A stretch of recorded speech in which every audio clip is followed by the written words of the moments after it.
can make your backyard look like Seychelles, and your New Yam festival like Coachella. This my guest sells fun, culture, and adventure. Please welcome the Blackboy. Africa. Africa. I like that introduction. That was seamless. How's it going, man? Very well, man. It's been a long time. Yeah, it's been a long time. Glad to be well, here. I met you in a very fun environment. Way back. We're just down with whiskey, having loud shouts and everything. Look at you. So I know you as a branding guy. Okay. Yeah. And then I'm seeing Blackboy Africa.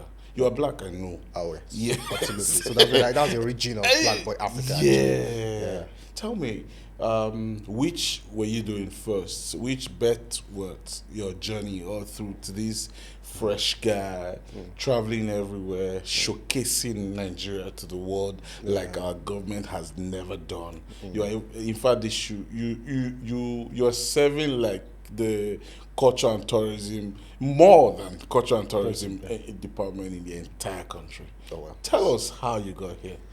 How did I get here? Okay, Yeah. I started with Breeze 36 Urban, which of course is still, my business, my brand. Okay. Which is a casual fashion, like, of course, with of course, Nigerian origin. Okay. And also we do branding for companies, merchandising, overalls, t-shirts, face caps for companies. Producer, you are hearing, bro. Yeah, so we've been doing that for a while, a long while, Yeah, agencies and all of those things. And made a lot of money, got married through that. Nice. So I've been doing that from school, from uni days. Part 1 days actually. I started with What Spirit school of was David, Obafemi Awolowo University. Nice. So Spirit of David was my first client.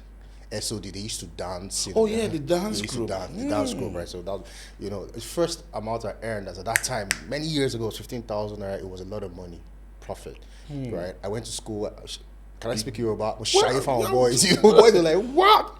Whoa. Part 1 boy, all the clubs started looking for me. That you spent this 15K was a lot of money as at that time. Yeah. People's entire one session. What year was this? So 2002.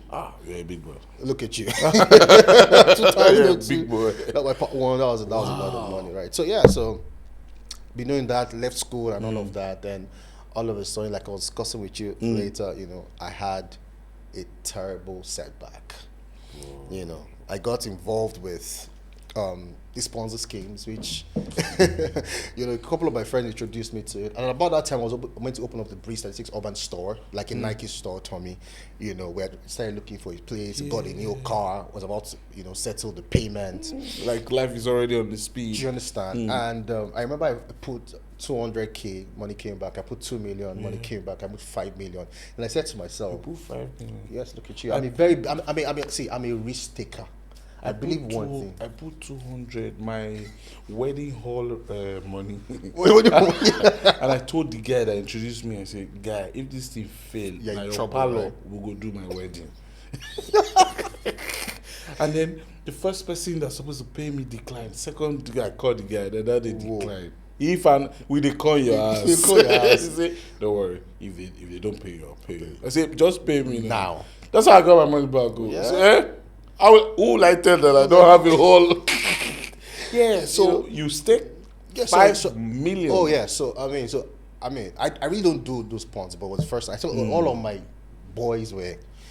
A guy bought a house about that time. Apparently, he has been doing it for like 8 months before he introduced it to me. And so I said, at this point, we're traveling to Ogun State. I would never forget. We're going to Ogun State in about 2 days' time. And I said to myself, so they do it one more time and get out. Do it for the last time and get out. There was Get Help Worldwide, there was MM, there was this. So I put 5 here, 3 here, 2 here. The last one was, I can't remember the name, was 2 million. That was the last 2 million on my account. I just said to myself, everything will be 18 million. And I said to myself, with 18 million, about 27 million should come back.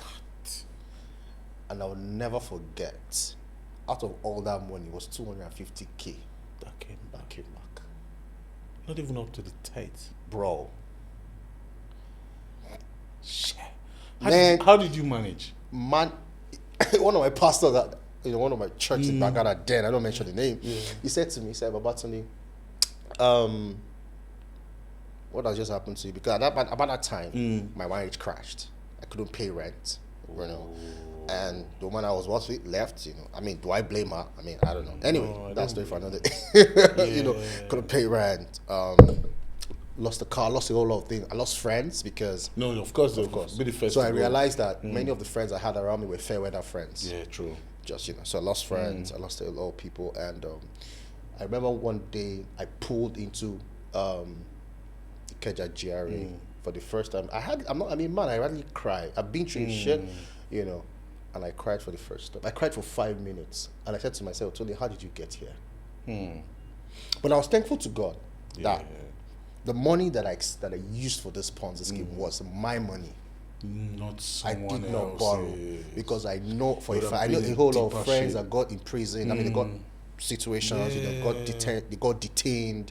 Some people committed suicide, like was on the news. Oh yes, I mean, some people borrowed money from the banks, used their life savings and all of that. So I was grateful to God that it was my money. What if I had borrowed it? Money, I'd have been in trouble. I'd be 10 steps. Oh yes, I mean, I tell people, I didn't come from a family like your Ted or Laz that they say you go down, family give you 5, 10, 10 million.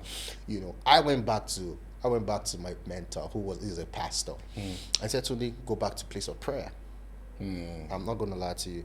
And I started praying. And you know the prayer of people don't understand. Of that kind of man. People don't understand. You pray with all your faith. I needed to get back on the grind. All those guys CAC. I need to get back on the grind. And then I realized that I didn't really have a strong network of people. The people I had were people who were happy, who were just around because of who you were at the time. And God needed to teach me something. And so while I was praying at every single thing, I had Blackboy Africa. I had Blackboy. And I told my pastor, he said today, and God said, go into tourism. And I said, towards in tourism in Nigeria. Maybe we are promoting tourism in Nigeria. He said, there are a whole lot of details I might not share here. And he was like, go into tourism. I will give you, the money will not be instant, but I'll give you people that will bring the money. But you need to love people. I need to teach you something. So, in your downtime, if you go back to God, you can be redirected. Oh yes, with a better view of your future. Oh yes, because he said I'm the beginning and the end.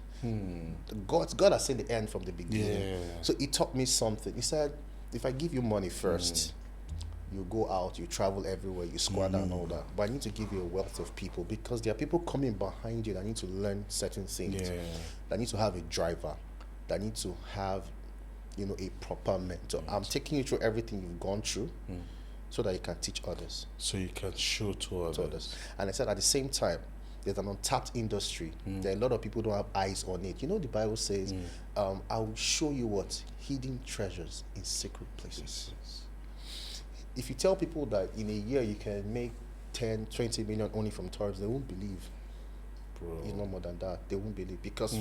Okay, I'm not meant to be even be sharing some of these things. Anyway, so the thing is, you know, I say it a lot, and I try to tell even the tourism organizations, you know, tourism associations in Nigeria. I realize a lot of them are not, they don't see because many of them are in 60s, 50s. They don't see this thing. They don't see how the thing can be. They will not believe in ticketing. I say, come, why don't we have, for example, why doesn't Lagos State have a proper festival that brings in 50, 100,000 people into this country?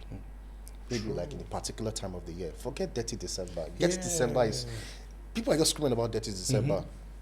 Dirty December can be harnessed. You know, it's not about Lagos. It can actually be harnessed. It's not just about Lagos.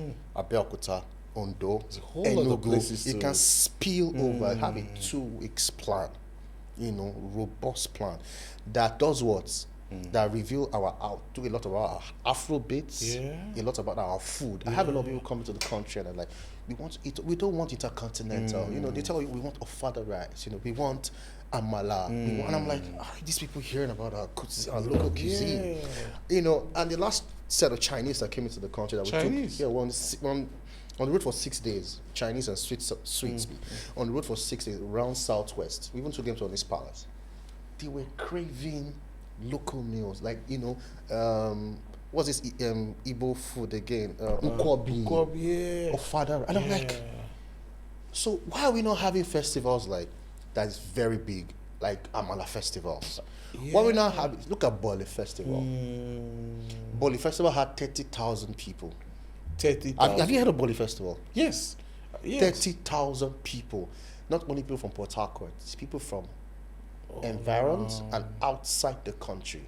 The commerce and everything in that. Bro, nobody's having this conversation. I was trying to tell the presidents of this tourism organization. A lot of people are in tourism commission and all that. They don't I would say they know nothing about tourism. I said, how come even the government or travel agencies have not packaged Boli Festival to their outside client? I say, come and see Port Harcourt through Boli Festival. From there, you can also see other part, the arts, the food, the fisherman soup. The white soup, then location, destination, the museum, the arts. This is an economy driver. Dubai has nothing. Dubai just has sand. Just see those areas done. That's all Dubai has done. So, God opened me to a whole lot of things. And, he said, go into tourism. And he gave me a direction. I wanted to start promoting places like Dubai. He said, leave it for those people. He said, promote Nigeria and Africa. He said, this is the oil. And trust me, it has started happening. But a lot of people don't know this. How it's going. Do you know the amount of people that come into the country to see Nigeria? You don't know the half of it. No, you don't even. Don't worry, you don't have an idea. People that come into this country every day, that travel to Enugu, they want to know about the last people that came. They wanted to learn Yoruba. They want to learn the language. He said, yes, they come. They want. I have a lady. She's on Instagram. She's traveling around the whole of Africa. She was in Nigeria 6 months ago. She's called me. She's coming to Nigeria next week again. She's in Gambia, moving to Ghana. Then come to Nigeria again. She's an American. And she said this time around she wants to learn about the three tribes, the three major tribes: Igbo, Hausa, Yoruba. That she wouldn't even mind having a sit down with an Hausa person, Igbo person, Yoruba person. If you're able to harness all, you know how much money you're going to make as a company. There used to be this festival, Arugungu Festival. It still exists. But I guess what? can't remember the last time I heard anything about. So for Agungu Festival, so the problem is, number one, the government is not working with the right marketing agency, and probably the person in position in the seat of power has no idea. It's not even thinking of those. They don't know how much can be even made. Calabar Festival is not even there. I mean, I really don't get this thing. So I think it's about time that even agency individuals need to start. I mean, look at Ghana in December. All these black Americans have traced their roots. Many of them are not even Ghanaians. They're not. But because Ghana has been able to project itself as the roots of Africa, trace your roots. If you're tracing your roots back to Africa, come back to Ghana. So they've been able to promote that image. Everybody's going to Stevie Wonder. Beyonce was there a few days ago. Rihanna. And so for them, it's a safe place to just go. If they want to pop into Nigeria, just pop in and then go out. Pop up. Because they know that the biggest market is here. What are you saying? This is where the biggest market is. Look at Togo, Cotonou. I mean, they don't have touristic treasures like Nigeria. Bro, there are places in Nigeria, man, if you visit, you'll be like, being in this industry for me has opened my eyes to Nigeria. And I told someone, Nigeria does not need to be rebranded.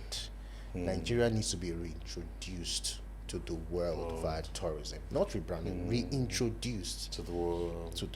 Because recently I went to Plateau State. Okay. Ooh, Plateau State.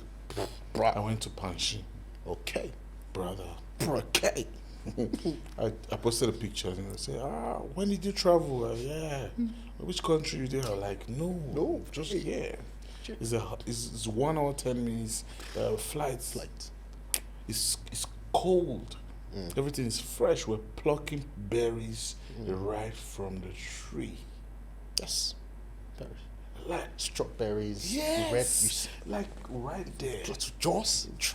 Right have a plantation for it. Guy, you need to see the snaky road. Bro, telling me. I was there. I was like, what? Why can't we see this? So there's a generation coming. There's a generation coming.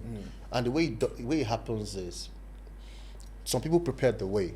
John the Baptist came to prepare the way for Jesus Christ. It's the same thing with what you're doing right now. Trust me, you don't know what you're doing yet. You don't know the power of what this is until it starts getting the traction and the network. Some people will watch this and call you for a meeting to say, you know what can you do with 15 million? See, you will say I said this. Amen. Amen. Because you don't know what you're doing. Because you know, our stories are lost. We don't even. All we just want to see is somebody just wearing blings and just popping drinks and interrupting music in the club and all that because your bots were. And the podcasts that we see are just non-insightful. I don't. I'm sorry. Yeah, so many people are just there fighting over nothing. Things that are usually there are things you don't hear outside. Oh, yes. Even when somebody's telling you with a whisper, and it becomes a topic of discussion for some people. And then I'm just wondering. Right? So did you leave branding? No. So we still have the branding company, right? It's actually coming back big time. Okay. You know, so proud about that. Now at least because I still have your bag. I didn't. Oh, that bag. Did I return it? The fella face. You still have that, bro. I won't lie to you, right? Yeah. The bag is still the same. You can see that there's age on it. Yeah. But the artwork, the details are still there. Oh yes. So let me show that. So So about that time, I had Blackboy. I didn't even know how to flout it. I didn't know what to do. Then before my younger brother traveled to Canada, like I was saying, he was one of the accountants for Pernod Ricard. Okay. You know, Pernod Ricard has the Jameson, Martell brands, Chivas Regal. I'm a lover of whiskey. You love whiskey, right? yes. And then whiskey is my thing too. So I did a couple of things for Jameson branding for Jameson, my company. And then Imperial Blue, and they saw what I did. And as an entrepreneur, I tell people all the time, he was very smart. I liked what this man said. The last interview you had, he said when he gets into a room, he's very observant. I'm that kind of person too. You must have a heart, a mind of gold mine. And I walked in there and I was like, I can't do what agencies are doing. I worked in extension marketing for a while. And I felt, okay, fine, since I know Jameson brand manager, at that time, Larry, before he moved to Mattel, with Sebastian and Jameson, I know Ahmed, he's now the Macallan brand manager. He moved to Edinburgh from, I can't, okay. Then I pitched for the first, I didn't have experience in brand activation. That's taking the bull by the hand. Taking the bull by the hand. I said, you know what, I need more. And I put together a document. And I told my younger brother, how do I send it? He said, send it to him direct. And I called him, said, give me his email, and I pushed it to him. And he was like, okay, sure you can pull this off. So God also brings people that will believe in you. Sometimes you don't have to be the best in the room. People feel it's until you get there. Shoot your shot. I pushed it to him. It was, at that time, was $5 million budget, This was 2021. And it was like, you've not done this before. And I was like, but trust me, you can pull it off. Okay, I didn't say it. He said, nah, we can't do this right now. I said, we can't do this right now. Okay, this is what we'll do. I'll fund it. What I want you guys to do is bring your casings, your whiskey, brand the entire venue, leave it to me. I had ballers. I have ballers as friends. I called all my baller friends. You guys are coming here right now. Come with your friends. That party. Call all your friends. I was like, will this guy let me go? Call all your friends. And you guys are coming to spend money at this event. And they were like, give us time and venue, we'll pull up. Whoa. And my friends got there, they saw the entire branding. What's going on here? I was like, man, this is a new venture, bro. And they came and I spent money. And the guy was like, whoa, you pulled this off. Give us a budget. Whoa. So you are pitching for sponsorship. Yes. You suggested when you saw that there will be resistance that I want to do this with my money. I want to take this risk. Yes. And then it panned out to be an amazing event. Oh yes. Shout out to Ola Craft Village. He was one that gave me his venue for free. He's a friend of mine. He said to me, bring it here. There's always a time to call in favor. Oh, trust me. Trust me. So the other things, we just put money together for diesel, lighting, some other things, the chair rentals, put my money together. And they saw it and they were like, well, give us a budget. I gave them $5 million. He said, let's start with 2.5. It was the first time. I said, yeah, let's do it. For me, I was chasing the bigger picture. They did the first one, did the second one, did the fourth one, did the fifth one, did the sixth one, did the seventh one. First one is always the hardest. Did the eighth one. You know, then, and I said, you know, the COVID happened. Okay, no, before COVID. Yeah. Okay, no. Then it was after COVID, 2021. So, and I was okay, if I want to move into tourism too, let's start the tourism category. And I reached out to the same brand. I was like, you know what? I'm going on tour with 40 persons, right? And I want to make the tickets discounted. What can you do? They looked at it, were like, they've never sponsored a tour before, but because of you, and they sponsored. They sponsored enjoyment. People to go to Ile-Ife for enjoyment. He said, just bro, you're taking me to your next trip. No, bro, that's how it works. I have one pack. I just carry it. Just I'm carry ready. You know, and that was it. Wow. And they sponsored another fashion show that we did. Whoa. And started doing tours. Then we, you know. So that's the beginning That's of the your beginning touring. of Blackboy Africa. Oh. That's the story behind Blackboy. People see Blackboy and they're like, this guy. Anyway, people see me. I'm online. I'm so, you know, but we are still growing because I know. a growing business. And you see what we've mapped out. Then we started the Global Travel Tourism Conference again, which is of course advocating for collaboration in the tourism industry. It's time for the stakeholders to begin to collaborate with the younger generation. So are you just doing this for this country or collaborating with other African countries? So with other African countries, now we have a product, because this is where we actually been going to, a product that I want to take around the world. Okay. Which is called the Amala and Palm Wine Festival, coming in December. So that festival, Amala, palm wine. yeah, Amala and Palm Wine Festival. Oh, palm wine. Festival is our tourism product, where the maiden edition is in December, where people come and taste the richness of true amala, the real amala, then palm wine, many other Yoruba delicacies.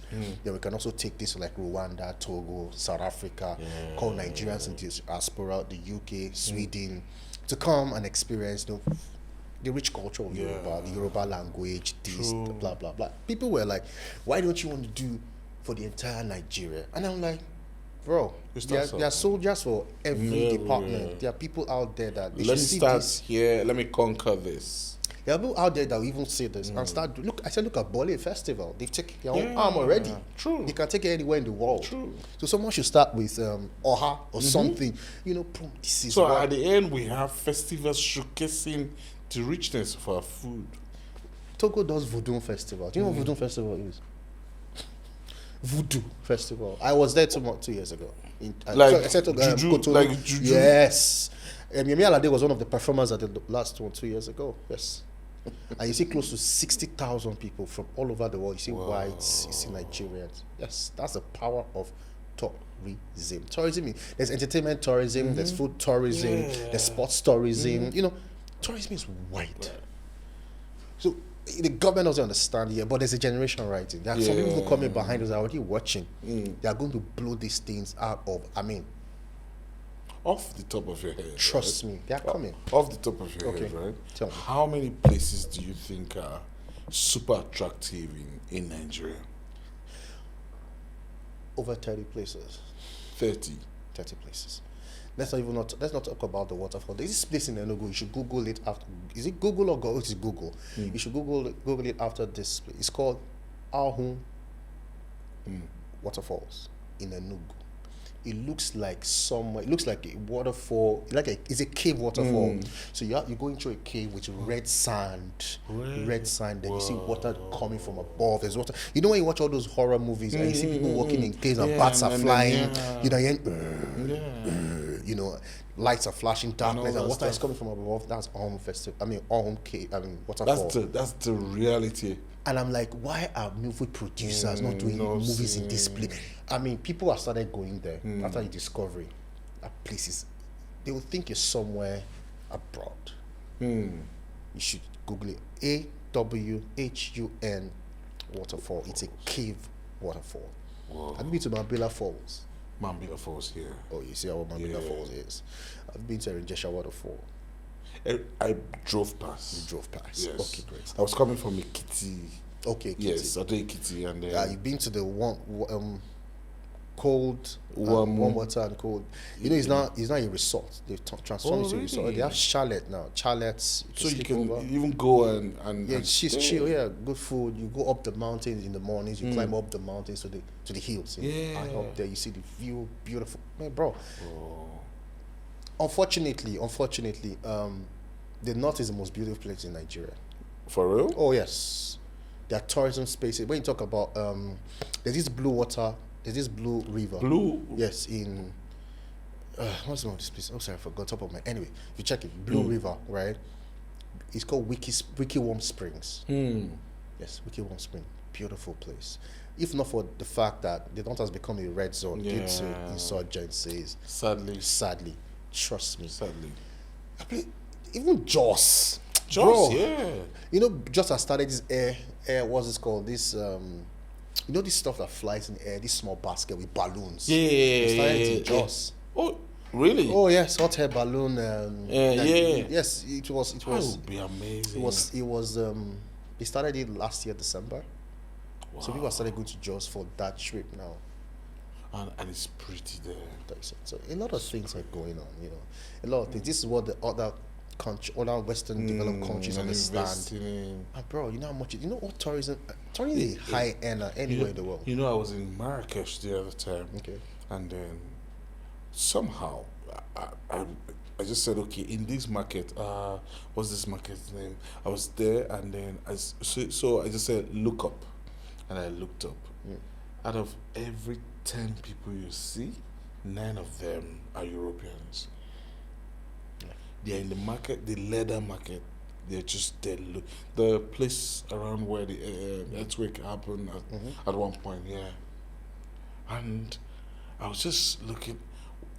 It's not just about the closeness to them, but there's something they're doing right. There's something they're doing right. Let me shock you. You know, somewhere in Osogbo, I'm sure you know Nika Art Gallery. Yeah. So she has a place in Osogbo where she makes adire.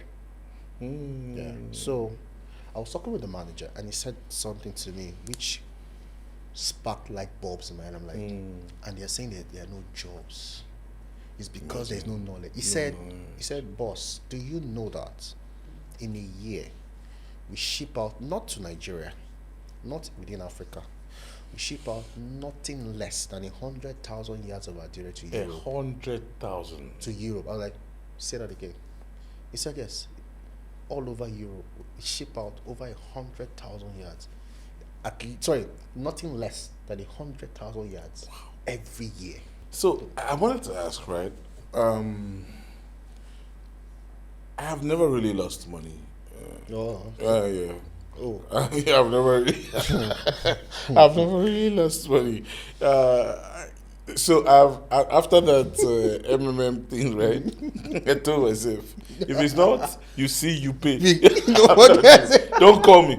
You said somebody else want to make you our manager who are in whichever country. I say, how much are you willing to pay? I'll pay. I say, you know what? Can I see you face to face? Say no, no online job. I have muscles to carry this. So when in your lowest moment at that point, how did you motivate yourself? How were you able to, spring back up? Okay, so okay, let me put it. The Bible says, train up a child in the way he should go, so that when he grows up, he won't depart from it. That's one. Then number two, I remember vividly when I was in school, when I was in secondary school, I knew about Bill Gates. I think when I was in secondary, or maybe after secondary school, I heard about Bill Gates. I read his story. I've been very, very inquisitive as a child, and Bill Gates made one statement back then. I think after, I don't know, I can't remember the story, but he made a statement. He said, someone asked him during an interview, and they were like, "What if you lose everything you have today? How would you spring back up?" And he said, if he loses everything that he has today, as long as he still has the genius of Microsoft here, he said it's about here. As long as I have it here, I'll rebuild it back 1,000 times. So as a child, I learned that. Then as a child, I saw how my mom was top manager at UTC, Levanti stores back then. and now she lost her job, went down, and now she sprung back up again. As a child, I saw those things. Maybe God was preparing me for a time like this. I don't know. So when that time happened, that I was depressed, I didn't see a lot of people around me anymore. And it was at that point in time that I said to myself, Tunde, I don't know how you're going to do this. You're going to come back up better. And this time around, you're going to secure yourself better. Build the right relationships around you. And God made me understand something. Your network is not your net worth. Your network that you service is your network. That you serve. You can know people, and a time for help will come, and they won't come. And they can't be there for you. Yes. Do you blame them? You can't blame them. Yeah. But the network that you service is your net worth. They will rally around you. And I had people about that time, of course, take 1 million, do this. Oh, you want to do this, we'll support you. People that were high up there, you know. Yeah, so self-motivation, I prayed a lot, you know, and I found strength in the place of prayer. One of my pastors said today, I wouldn't have survived what you went through. You lost money, you lost your marriage, you lost this, you lost, I mean, how, you know, but, and that's why, you know, we need, you know, when people say, especially these Gen Zs, when they say, I'm depressed, I'm this, you know, you read stuff online. I have a 26-year-old friend who says she's depressed. I said, why? She said things are not going right, that she feels like killing herself. I said, shut up. So you did think into taking your life and all that.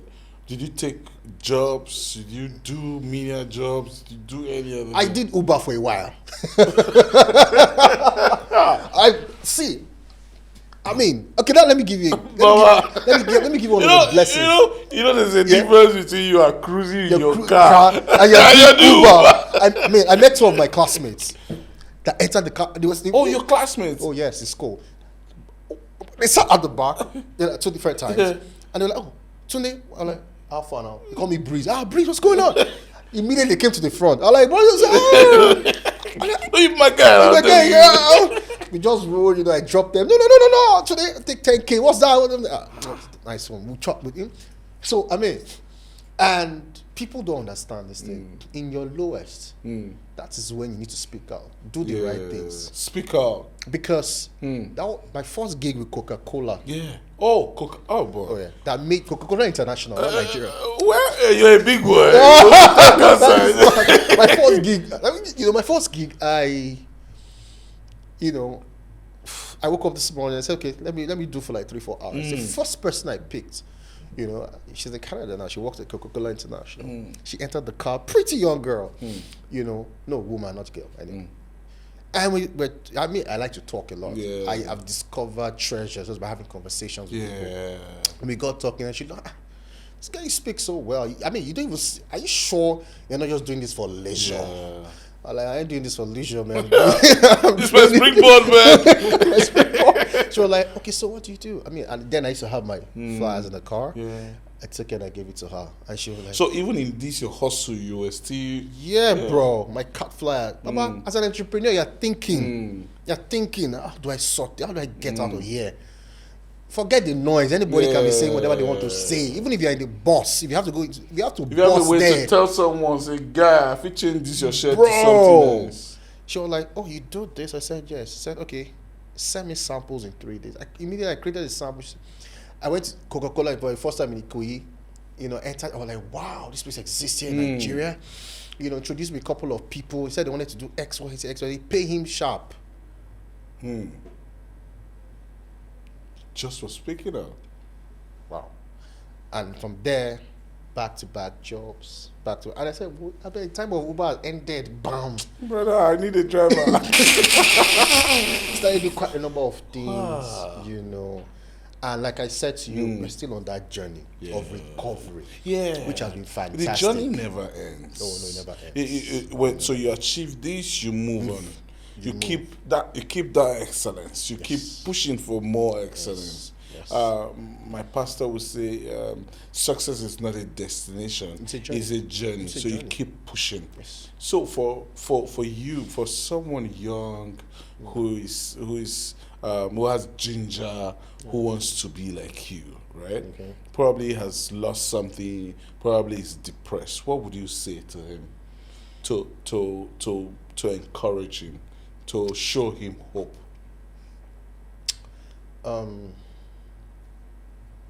People say, I don't type to spiritual. You need to understand, even life itself is spiritual. It is. Yes. Number one, go on your knees and ask God for help. Redefine your destiny from your knees. Direction comes from the place of prayer. Other people might have their own way. Yeah.